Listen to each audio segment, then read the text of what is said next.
Hello guys, I'm here again guys because I will give you tips or health benefits about oatmeals, about eating oatmeals in the morning. So I will read you guys about the health benefits of oatmeals. Oatmeal is an incredibly nutrient-dense whole grain packed with vitamins, minerals, and a powerful soluble fiber called beta-glucan. Regular consumption delivers major health benefits including lower cholesterol, better blood sugar regulations, and improved weight management.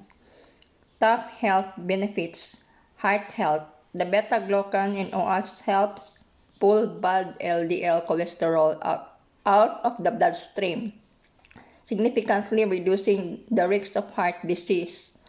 Blood sugar control. Oats have a low medium glycemic load and can slow the release of glucose into your blood, making them highly beneficial for managing insulin resistance and type 2 diabetes. Weight management. The combination of protein and viscose-soluble fiber helps keep you feeling full and satisfied, which naturally curbs hunger and prevents overeating. Gut health and digestion.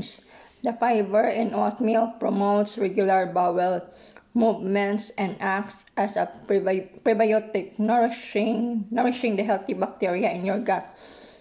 Rich in antioxidant source, oats are the exclusive dietary source of avenanthramides, unique antioxidants that helps reduce inflammations, relax arteries, and lower blood pressure. So this guys, oatmeals is superfood, healthy foods guys.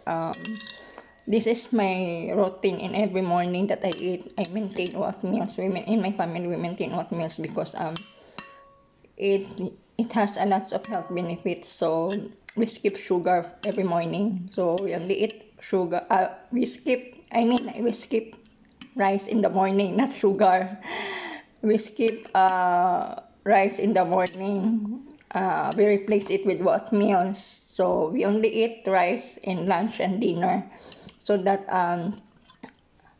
we don't have a load of blood sugars in our body, because rice is a lot of sugars, because rice is a carbohydrate. So